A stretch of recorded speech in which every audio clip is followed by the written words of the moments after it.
whole region is underwater.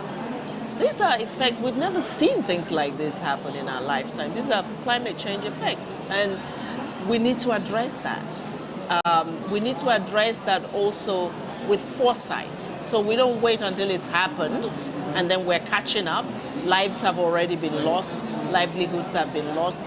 Floods will happen, droughts will happen. How do we adapt?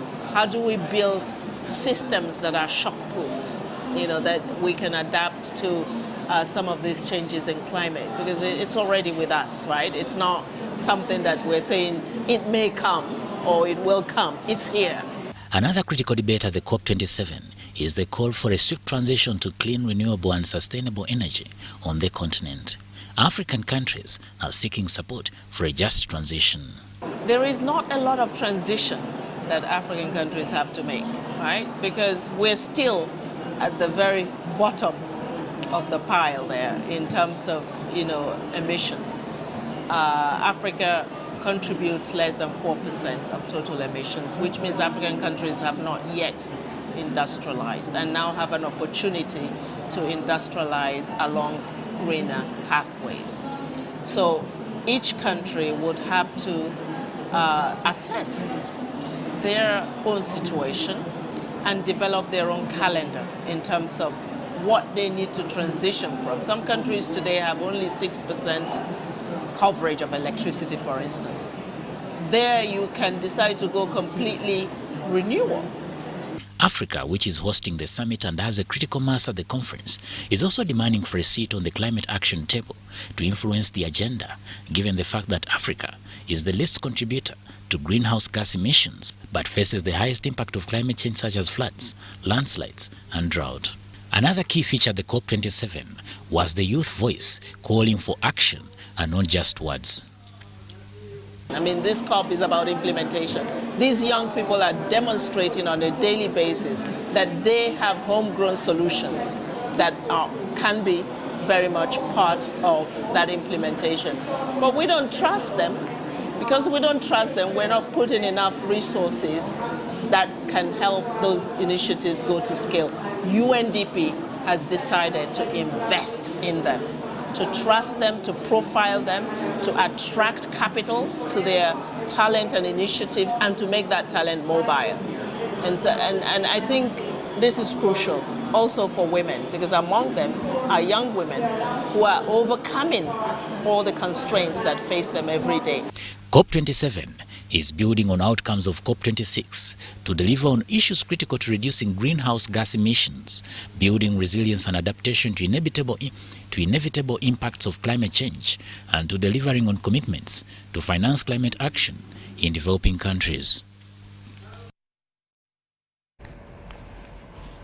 The Ethiopian embassy has awarded a group of individuals for self-motivation and Pan-Africanist spirit and conviction to defend matters of the continent. Ethiopian ambassador to Uganda, Alemstehey Maseret, says the awardees showed invaluable solidarity during the difficult times of extreme pressure in her country. The Ethiopian government has recognized Ugandan journalists, analysts, bloggers, influencers and citizens living in Uganda for their invaluable solidarity during time of need. This follows the recent signing of a peace agreement between the Tigrayan fighters and Ethiopian government. We talk a lot about you. We have said in Amharic, I don't know in English, you know? Ethiopian ambassador to Uganda, Alemstehey Maseret, appreciated the Friends of Ethiopia that played an active role in highlighting the challenges government was facing and underscored the importance of the African Union stand of African solutions for African problems. The Ugandan media practitioners who received awards included Dennis Sigo, a news reporter, Jagenda Semakula, a show host on UBC, Daniel Lutaya, and Kongo Adam. From the beginning, I witnessed the international media only giving us one side of the story. So it was from that I asked myself, it's a responsibility of us journalists internationally to be balanced. And I have extensively written about Ethiopia. Using the social media platforms and mainstream media, Sigoa, who was on ground, documented and published insightful news features on the effects of insecurity in the war-torn regions of Amhara and Afar in northeastern Ethiopia. Ethiopia criticized Western media for misinformation and biased reporting on the Tigrayan war with government that lasted from the 3rd of November 2020 to the 2nd of November 2022.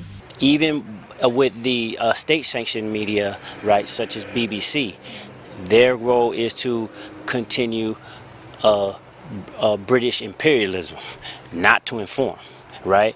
And so in that aspect, I don't expect anything different from, white supremacist media. They're going to tell the story that supports their efforts, not the truth.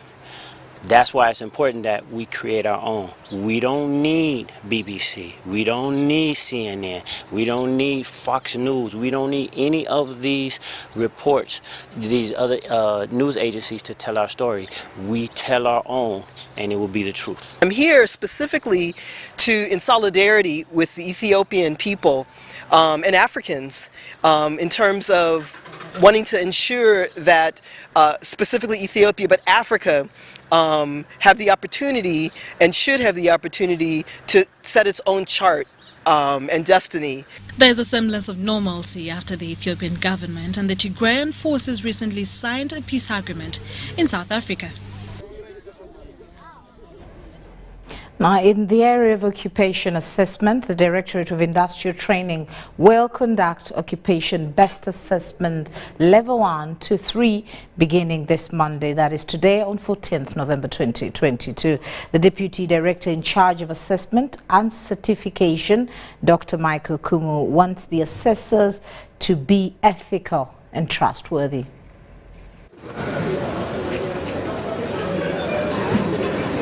Many times we have had assessors, not all, some assessors are reporting late. I know we have challenges of transport in some cases. Endeavor to report by 8 a.m. You must be at the center, so that you are able to check the candidates and even checking the requirements for the assessment, the cutting list.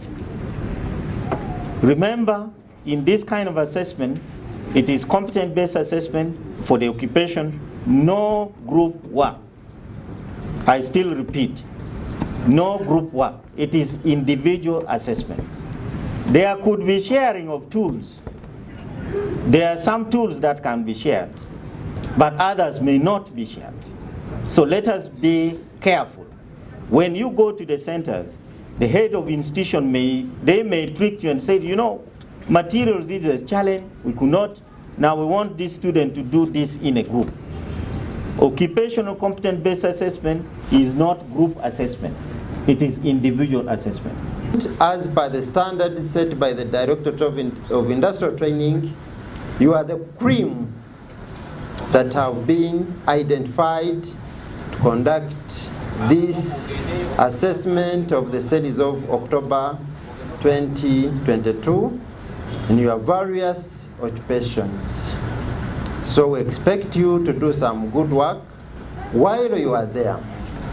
The same assessment has different categories of candidates.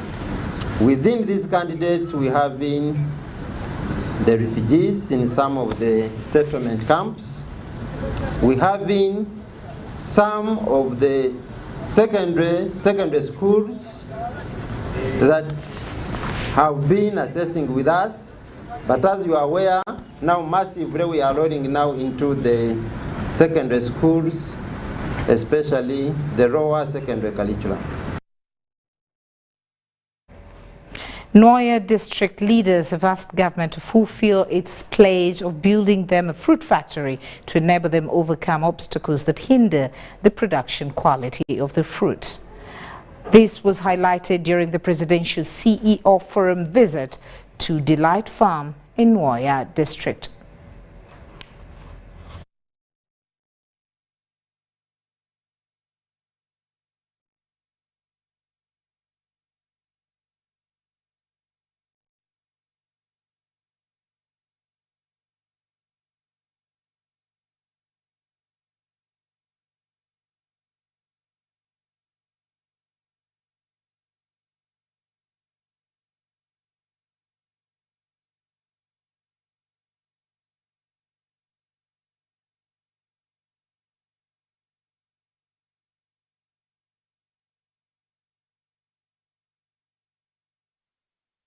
The Presidential CEO Forum has had a 3-day working tour of Delight Farm. During the tour, Noya district leaders and fruit growers appealed to government to construct them a fruit factory to increase market access.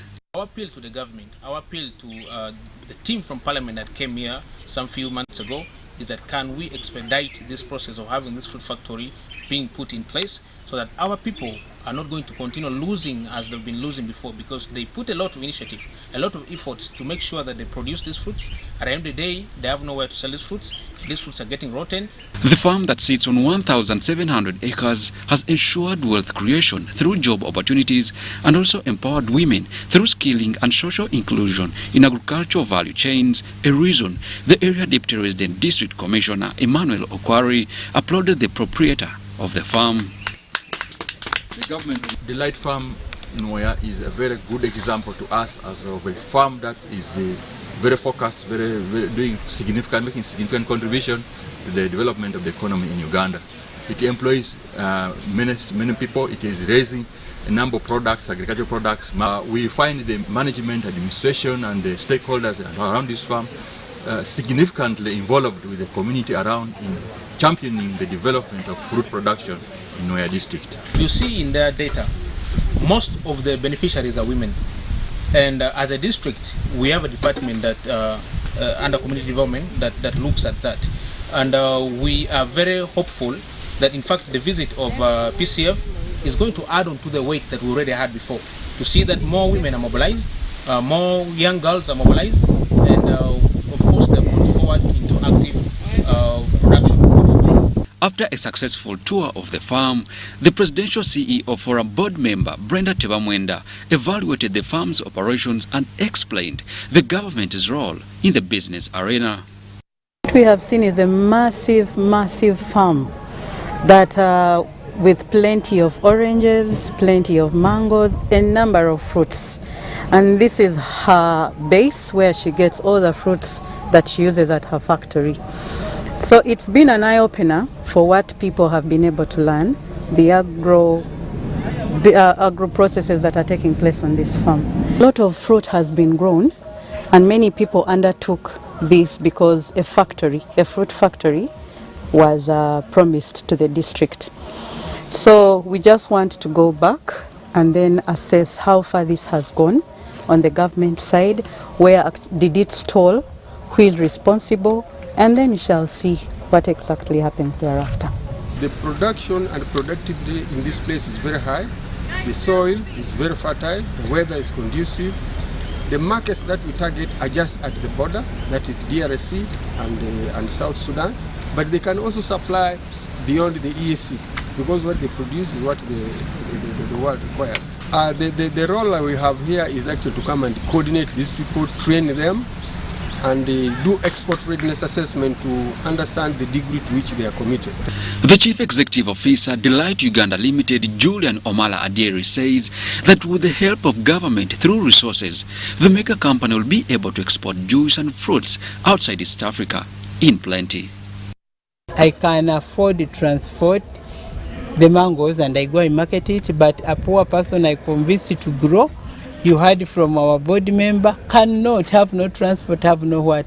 If I had a factory here, I would by now be in a position to raise enough money, and the community would be okay, people would have got enough money, and more people would have planted. So I have a factory in Kawempe, but it cannot consume all.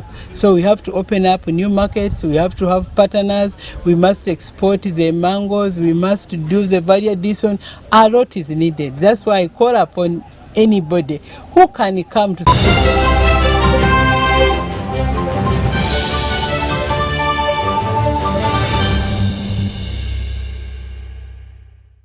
Get connected today with the My Airtel 4G smartphone, the most affordable smartphone in Uganda. You get to enjoy free 1 GB for 1 whole year. My Airtel 4G smartphone, your best value for money. Visit the nearest Airtel outlet today and get one at only 250,000 Uganda shillings. Airtel, the smartphone network. Welcome to Friends Stadium. Everybody's ready. Wait a second, not everybody. Come on, dude, it's the FIFA World Cup. You're going to lose your seat, the ritual seat, the lucky one. Losing more than a seat, your team is going to lose. Where are you, dude? The match is about to start. Your friends won't hold on much longer. Excuse me. Finally, everything is in the right place. Hey, other hand. And do you have everything you need to believe?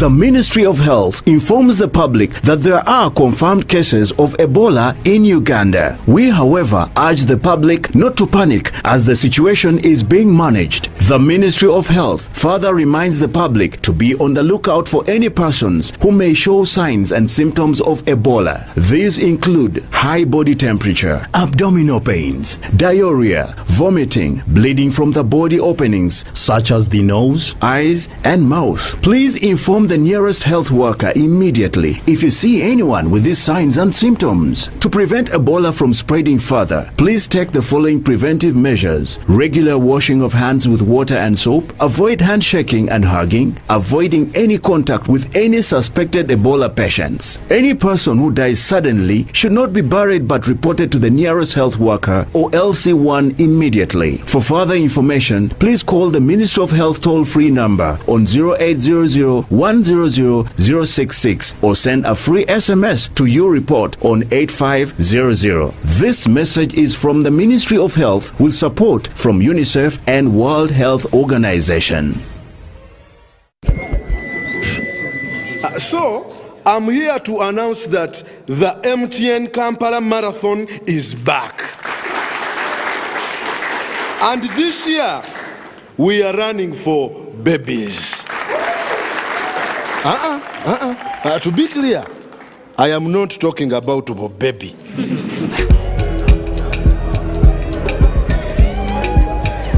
No. And neither am I talking about to be baby.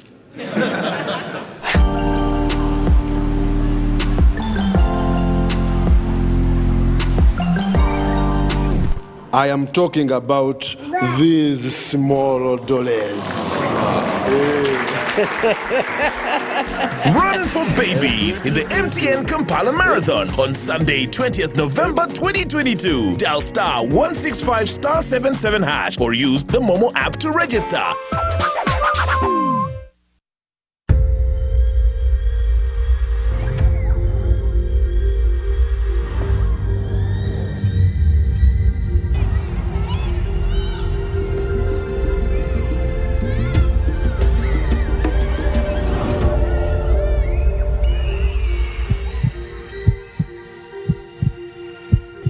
It's better to foster respect instead of fear and pain. Cause a good school equals a better life. Raising voices. That's right. The Voice is coming to a city near you. From the 21st of October to the 20th of November, you get a chance to showcase your talent. Prepare a 1-minute MP4 video of yourself singing and upload it to thevoice.africa to register.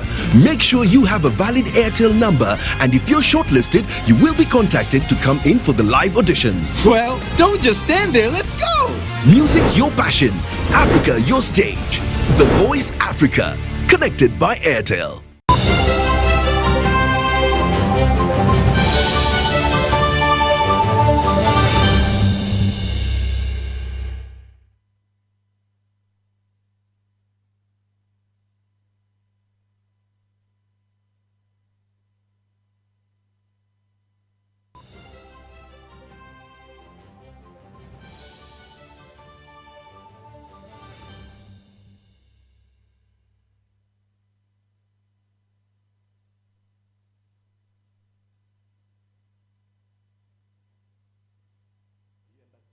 Uganda has put in place laws relating to employment, but human rights abuses are still prevalent.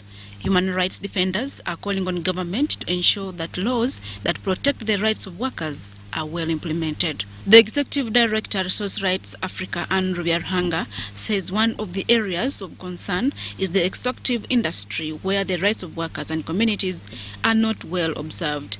Foreign direct investment is coming in different aspects, in agribusiness, in forestry, in mining, and many other industries are setting up here in the country. And wherever we have passed as actors, we have realized that there is a lot of, when these companies set foot here, they have to acquire land, they need labor, they need water, they need everything for their investment. And in acquisition of those services, we have realized that at the end of the day, people's lands are impacted, people's livelihoods are impacted. I also discovered, I saw for myself, pregnant women who are almost due to deliver, but who don't go on maternity leave, for instance. That doesn't exist in those environments. There are no contracts, you know. And these women who are due to give birth are busy splitting stones. And then under payment, you find a whole lorry of stones split by these women. It's being shipped to Tororo for manufacture of cement, and they are being paid 180,000 shillings.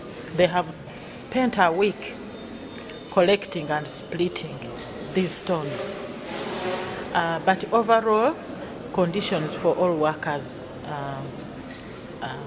in the business sector need to be addressed. The Ministry of Gender, Labour and Social Development, that is at the forefront of promoting human rights in business operations, is working on the development of the National Equity Guidelines for natural resource dependent communities.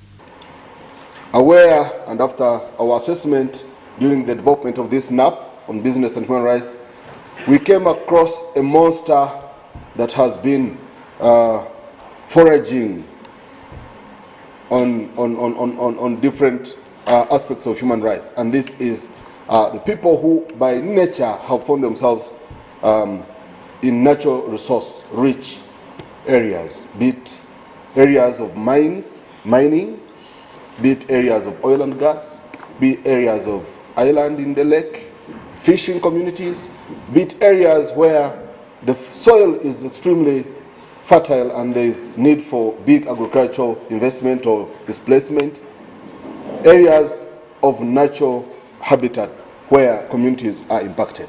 And as such, areas like in Karamoja, it's not the cause, it's not their cause that they found themselves there, but they need to be protected. But also looking at the aspect now, for example, of indigenous communities. If we are investing in those communities, are you ensuring that, for example, now the indigenous communities are equally getting jobs? They are also getting the benefits that are accruing from your operations, and I think that is very, very important for those guidelines to guide companies, the private sector, and all actors in this sector to ensure that at least there is equity when it comes to their business operations. The promotion of employment and labor rights increases labor productivity that in turn promotes economic growth. Adiana Kote, Mary Namkose, UBC. We do apologize for a slight technical glitch that happened there before the story came on, but basically the story was about promotion of human rights where defenders want government to strengthen the implementation of human rights protection laws related to employment. Let's take a short break and return with our business stories.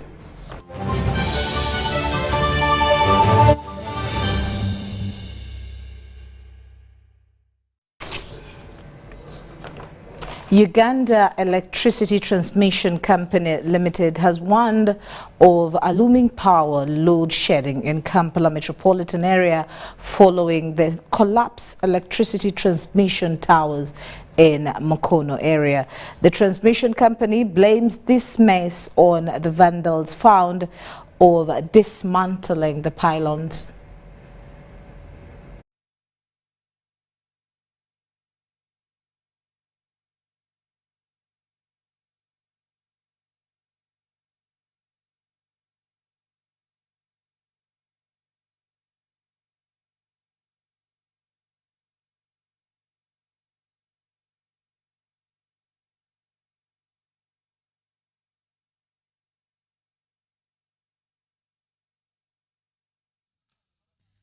The collapse of 4 towers bearing electricity transmission lines along the 132 kilovolts Owen-Falls Lugogo line is likely to lead to load shedding in Kampala metropolitan. is not only one tower. We have lost 4 towers due to vandalism. And this is the ON4's Lugogo 132 kV transmission line. So ON4's Lugogo 1 and 2 line. The 4 towers located in Kivuvu village in Mukono district were vandalized and some parts stolen, which weakened their resilience. We anticipate that when these materials are vandalized, they are sold to the scrap dealers. So we've started stakeholder engagement with the scrap dealers to see that we fight this vice, working with the security forces to strengthen patrols, because some of these isolated areas we have that challenge of monitoring, because we can't be everywhere and the teams are a bit small. ON4's Lugogo power line supply Kampala metropolitan area, and the transmission body has warned of a likely load shedding during restoration process. It's going to be affected, and we'd like to inform the public that we are most likely to have some load shedding in the areas of Kampala, because for now we are using Namave thermal plant, which has a capacity of 50 megawatts. But if the demand increases for power, we shall have an option apart from doing some load shedding to see that we balance the demand and the supply. Power supply in Kampala metropolitan is currently relying on the Namave thermal power plant, which can only produce 50 kilovolts, lesser than the 100 kilovolts required per day in Kampala. Abdul Nasiri Luwama, UBC News. Well, that's all we had time for this afternoon. Thank you so much for allowing us into your space. My name is Patricia Lokoma Mpango. Stay tuned on UBC TV. Good afternoon.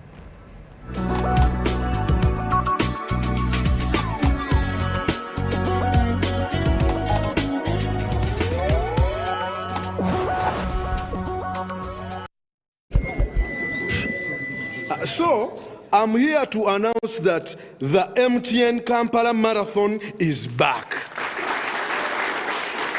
And this year, we are running for babies. To be clear, I am not talking about a baby.